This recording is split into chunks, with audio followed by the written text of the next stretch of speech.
बिस्मिल्लाहिर्रहमानिर्रहीम। Statistical and mathematical help desk में जावेद शेख आप तमाम को खुश आमदीद कहता है। बेसिक स्टैटिस्टिक्स पे जो लेक्चर्स की सीरीज़ चल रही है, आज इस सीरीज़ का 17वां लेक्चर है। आज हम लोग सिमेट्रिकल डिस्ट्रीब्यूशन और उसके साथ स्क्यूनेस को डिस्कस करने जा रहे हैं। सिमेट्रिकल डिस्ट्रीब्यूशन, इसकी डेफिनेशन क्या होगी?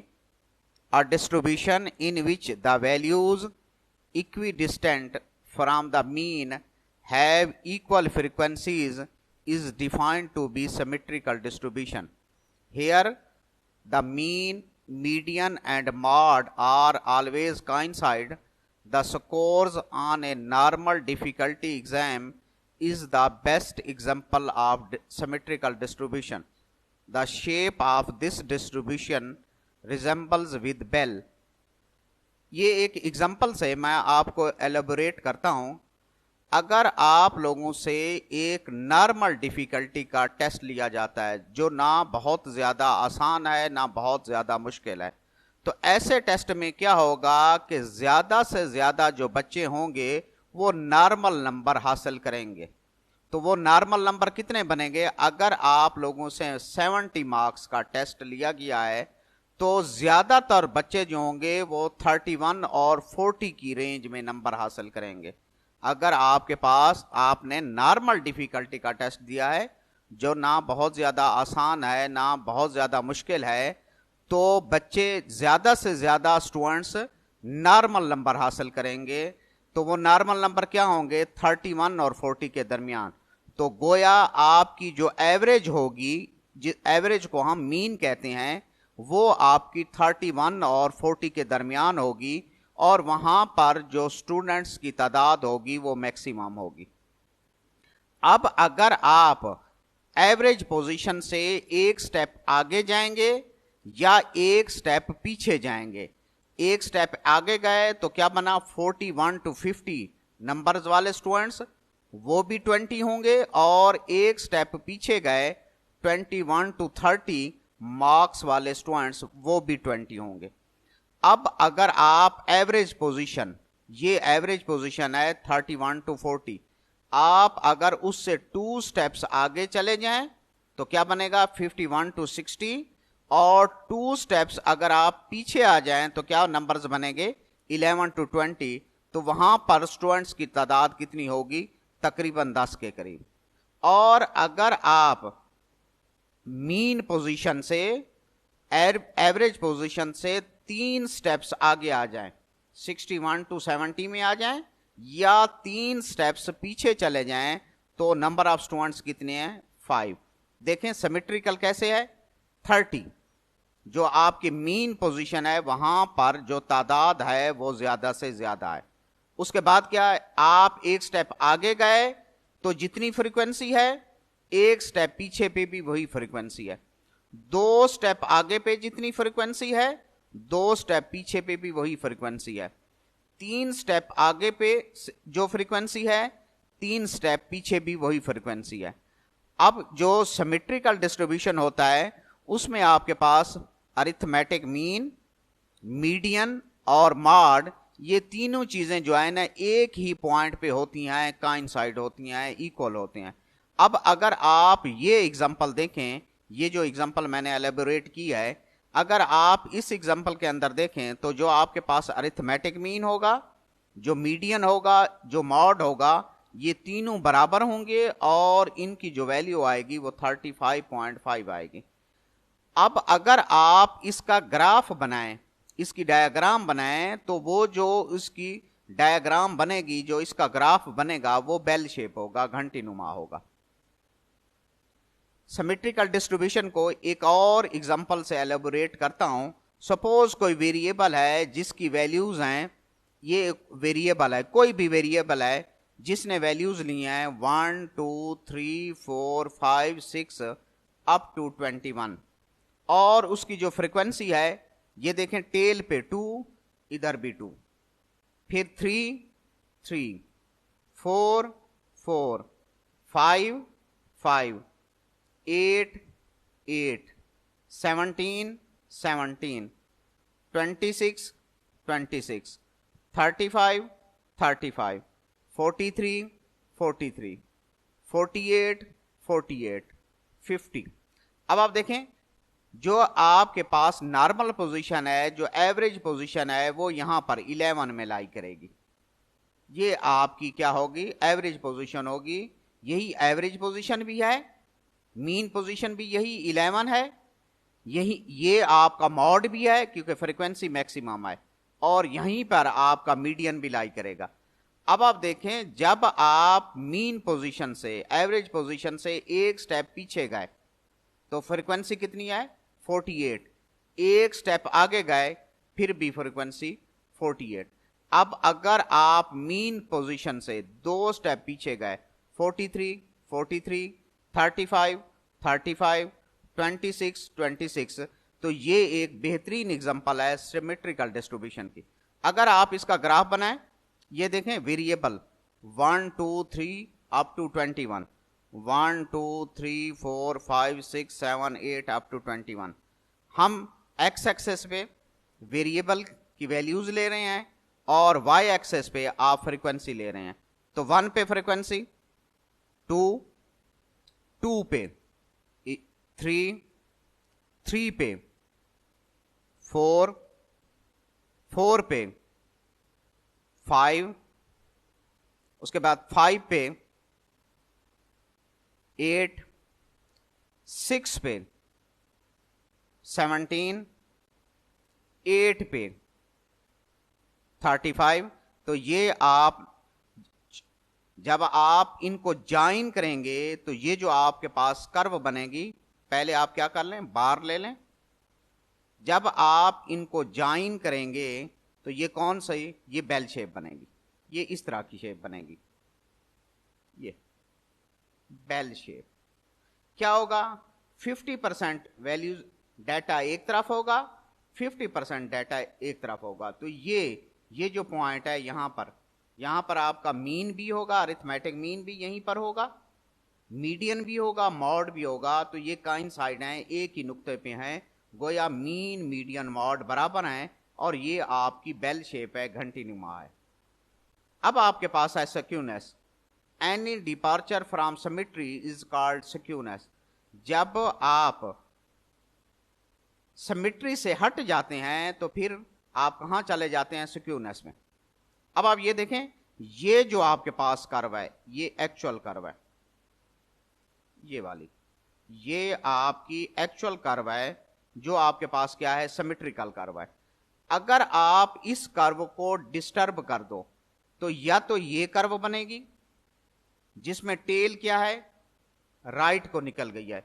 जो एक्चुअल कर्व है ना, वहां दोनों साइड्स पे इक्वल टेल है, जितनी ये टेल है उतनी ये टेल है, दोनों साइड्स पे टेल बराबर है।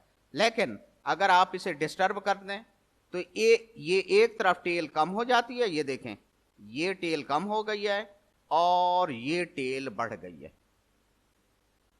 अब आप दूसरी तरफ देखें, ये अगर आप इस तरह देखें तो ये यहां टेल कम है और इस तरफ टेल बढ़ गई है। अगर आपकी टेल ये तो एक्चुअल कर्व है, ये सिमेट्रिकल कर्व है, जो डॉटेड लाइन से दिखाई गई है वो आपके पास क्या है? सिमेट्रिकल कर्व है। ये जो आपके पास है ग्रीन, एक ये कर्व है, ये स्क्यूड कर्व है, और ये जो ब्लू है ये भी आपके पास क्या है? ये भी आपके पास स्क्यूड कर्व है। तो जो ब्लू है उसमें क्या है? जो टेल है वो किस तरफ है? राइट को बढ़ गई है। ये टेल जो है, ज्यादा टेल किस तरफ चली गई है? राइट को बढ़ गई है। तो इसको हम कहते हैं, इसको हम कहेंगे पॉजिटिवली स्क्यूड। और यहां पर देखें ग्रीन वाले कर्व में देखें, जो टेल है वो लेफ्ट साइड पे निकल गई है, तो इसको हम कहते हैं नेगेटिवली स्क्यूड। एक पॉजिटिवली स्क्यूड में क्या होगा? जो टेल होगी वो राइट की तरफ बढ़ जाएगी, और नेगेटिवली स्क्यूड में क्या होगा? जो टेल होगी वो लेफ्ट की तरफ बढ़ जाएगी। अब हम इनको अलग-अलग एलेबोरेट करते हैं। Positively skewed, if the right tail is longer than left tail, then distribution is positively skewed. The scores on a very difficult exam is best example of positively skewed distribution. The shape of this distribution resembles with right human foot. अब आप देखें, फिर मैं example आपको दे रहा हूं कि अगर आपसे एक टेस्ट लिया गया है जिसके टोटल मार्क्स जो हैं वो आपके पास 70 हैं, लेकिन टेस्ट कौन सा है? वेरी डिफिकल्ट, बहुत ज्यादा मुश्किल किस्म का टेस्ट आ गया है। तो उसमें क्या होगा? अब आप देखें कि थोड़े नंबर लेने वाले स्टूडेंट्स, वो स्टूडेंट्स जिन्होंने मार्क्स 1 to 10 लिए हैं, वो सपोज 5 स्टूडेंट्स हैं, और वो स्टूडेंट्स सपोज ऐसा था कि एक आधा क्वेश्चन तो आप लोगों को आता था, वो आप लोगों ने अटेम्प्ट किया। उसके बाद क्या हुआ? वो स्टूडेंट्स जिन्होंने मार्क्स क्या लिए कम, 11 to 20, ये मैक्सिमम है 50। फिर क्या होगा? वो स्टूडेंट्स जिनके मार्क्स 21 to 30 हैं, तो क्योंकि टेस्ट मुश्किल था तो ज्यादा नंबर लेने वाले स्टूडेंट्स की तादाद कम होती जाएगी। ये देखें, ये यहां पर क्या है? वो स्टूडेंट्स जिनके नंबर कम हैं, ये 11 to 20 कम मार्क्स हैं, यहां पर ज्यादा से ज्यादा स्टूडेंट्स हैं। फिर क्या है? जैसे जैसे नंबर्स बढ़ रहे हैं, 21 to 30 स्टूडेंट्स कम हो गए हैं, 31 to 40 स्टूडेंट्स मजीद कम हो गए हैं, 41 to 50 स्टूडेंट्स मजीद कम हो गए हैं, 51 to 60 ऐसे स्टूडेंट्स की तादाद मजीद कम हो गई है जिनके मार्क्स 51 to 60 हैं। और वो स्टूडेंट्स जिनके मार्क्स हाईएस्ट पोजीशन में आए, यानी 61 to 70 हैं, उनकी तादाद 2 हो गई है। अब ये जो है, इस तरह का वो टेस्ट जो बहुत ज्यादा मुश्किल हो, उसकी जो डिस्ट्रीब्यूशन बनती है वो पॉजिटिवली स्क्यूड होती है। ये इसकी कर्व ये बनेगी, जिसकी टेल कहाँ निकल जाएगी? राइट साइड पे। तो राइट साइड पे जब टेल निकल जाएगी तो इसमें यहां पर ये क्या है? हाइट ज्यादा से ज्यादा है, ज्यादा से ज्यादा स्टूडेंट्स यहां पर हैं, ये आपका यहां पर आपका मॉड होगा, ये मॉड होगा, यहां मॉड। उसके बाद यहां पर दरमियान में मीडियन और आखिर में मीन। तो क्या हुआ? सबसे पहले क्या आया? मॉड सबसे छोटा होगा, दूसरे नंबर पे मीडियन आएगा, मीडियन जो है वो मॉड से बड़ा होगा। उसके बाद आखिर में मीन आएगा, जो मीन एवरेज होगी, अरिथमेटिक मीन होगा, वो सबसे बड़ा होगा। अब ये जो पॉजिटिवली स्क्यूड है, इसकी जो शेप बनती है वो जो आपका राइट ह्यूमन फिट है उसके, ये देखें, सबसे ज्यादा फ्रीक्वेंसी, फिर उससे कम, फिर उससे कम, फिर उससे कम और फिर उससे कम। अगर आप अपने राइट फुट की पहले अंगूठा सबसे ज्यादा हाइट, फिर कम होती गई, तो ये जो है, जो आपके पास राइट ह्यूमन फुट है, वो किसको? पॉजिटिवली सिक्योर डिस्ट्रीब्यूशन को शो करता है। अब आप देखें, जो मैंने जो एग्जांपल ली है, जो बहुत ज्यादा डिफिकल्ट एग्जाम की है, अगर आप इसका मीन निकालें 24.5 आएगा, अगर आप इसका मीडियन निकालें 19.5 आएगा, और अगर आप इसका मॉड निकालें तो वो 16.5 आएगा। अब आप देखें तो सबसे बड़ी वैल्यू क्या है? ये मीन सबसे बड़ी वैल्यू होगी 24.5, ये सबसे लास्ट में है ना, तो इस लाइन पे एक्स एक्सेस पे ये लास्ट में है, तो सबसे बड़ा। फिर उसके बाद देखें मीडियन ये उससे पीछे है, तो दूसरे नंबर पे, और ये स्टार्ट में ये एक्स एक्सेस पे यहाँ पर मॉड आएगा, तो वो सबसे कम होगा। तो अब यहां से देखें क्या हुआ? मॉड सबसे कम, फिर दूसरे नंबर पे मीडियन और सबसे बड़ा मीन। तो यही है, mod is less than median is less than mean. तो ये पॉजिटिवली स्क्यूड है। अब हम नेगेटिवली स्क्यूड डिस्ट्रीब्यूशन को देखते हैं। If the left tail is longer than right tail, then distribution is positively skewed. The scores on a very easy exam is the best example of negatively skewed distribution. The shape of this distribution resembles with the left human foot. अब आप देखें, अगर आपसे कोई इस तरह का exam आ गया है, इस तरह का टेस्ट आ गया है जो बहुत ज्यादा आसान है, तो बहुत ज्यादा आसान में क्या होगा कि आपके पास जो मार्क्स ज्यादा से ज्यादा स्टूडेंट्स लेंगे वो ज्यादा से ज्यादा नंबर लेंगे। 1 to 10 ये कम मार्क्स हैं, थोड़े स्टूडेंट्स ने थोड़े नंबर लिए। 11 to 20 यहां पर स्टूडेंट्स की तादाद थोड़ी सी मजीद बढ़ गई है। 21 to 30 तादाद बढ़ती जा रही है। 31 जैसे जैसे नंबर्स बढ़ते जा रहे हैं स्टूडेंट्स की तादाद भी बढ़ती जा रही है।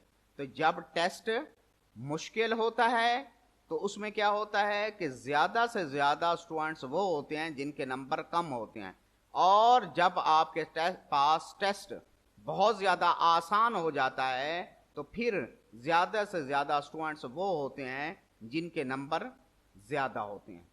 ये 50 स्टूडेंट्स वो हैं जिनके नंबर 51 to 60 में आए। आमतौर पे यही रुझान रहता है। तो ये देखें यहां अगर आप इसका ग्राफ बनाएं तो टेल क्या होती है, किस तरह बढ़ जाती है, लेफ्ट पे। ये जो लेफ्ट टेल है वो राइट टेल से लंबी हो जाती है। ये लेफ्ट टेल है, लेफ्ट टेल जो है ये राइट टेल से लंबी हो गई है। अब आप देखें यहां ये सबसे पहले मीन आएगा, उसके बाद ये यहां पर मीडियन आएगा, ये मीडियन आएगा, और यहां पर मॉड आएगा।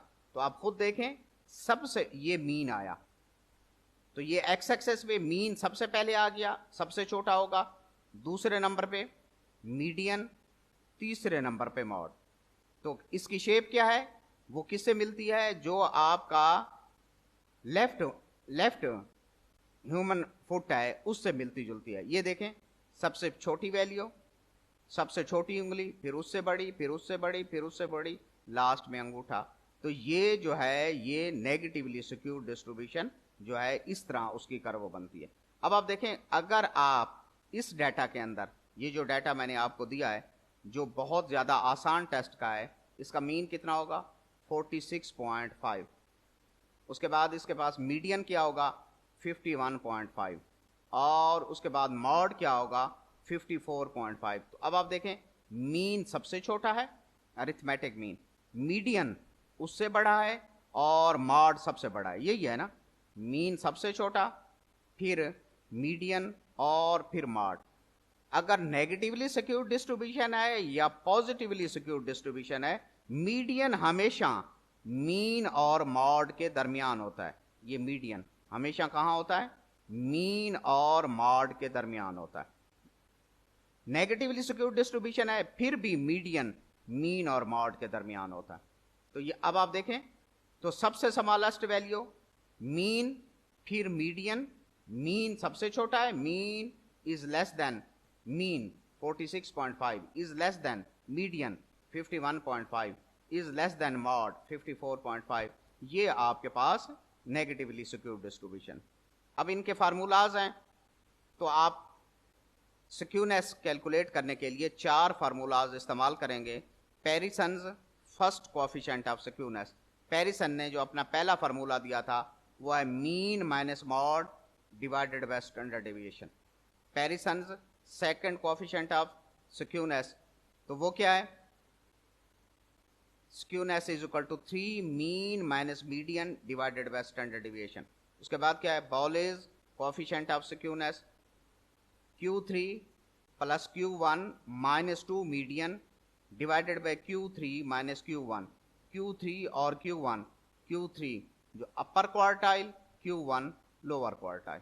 उसके बाद जो है जो हमारे पास जब जो हम मोमेंट्स कैलकुलेट करते हैं अबाउट मीन, जिनको हम सेंट्रल मोमेंट्स कहते हैं, उनसे भी हम कोएफिशिएंट ऑफ सिक्योरनेस फाइंड कर सकते हैं। Moments ratios coefficients of skewness, skewness is equal to M3 third moment divided by S cube, S standard deviation, standard deviation का क्यूब। अब एक एग्जांपल है, find the coefficient of skewness by moments ratios. इस फार्मूले से, ये moments ratios का formula है, find coefficient of skewness by moments ratios from the following data. ये आपके पास डेटा है क्लासेस और ये आपके पास फ्रीक्वेंसी, इसको हम कोएफिशिएंट ऑफ सिक्योरनेस इसका फाइंड करते हैं। तो अब ये देखें, ये क्लासेस, ये फ्रीक्वेंसी, क्या किया, x लिया, 2 को ऐड कर दिया और 2 पे डिवाइड कर दिया, बार बार करते आ रहे हैं, ये आ जाएगा। अब आप क्या करें, f और x को मल्टीप्लाई कर लें, 9 मल्टीप्लाई 74.5, 10 मल्टीप्लाई 94.5 और इसको सम कर दें तो ये कितना होगा 7350। तो फिर आपके पास एक्स बार क्या होगा, एफ एक्स का सम डिवाइडेड बाय एफ का सम, 7350 डिवाइडेड बाय 60 122.5 होगा। अब होगा एक्स माइनस एक्स बार, इन तमाम वैल्यूज में से 122.5 सब्ट्रैक्ट कर दें, -48 -28 -8 12 32 इस तरह आ जाएंगे।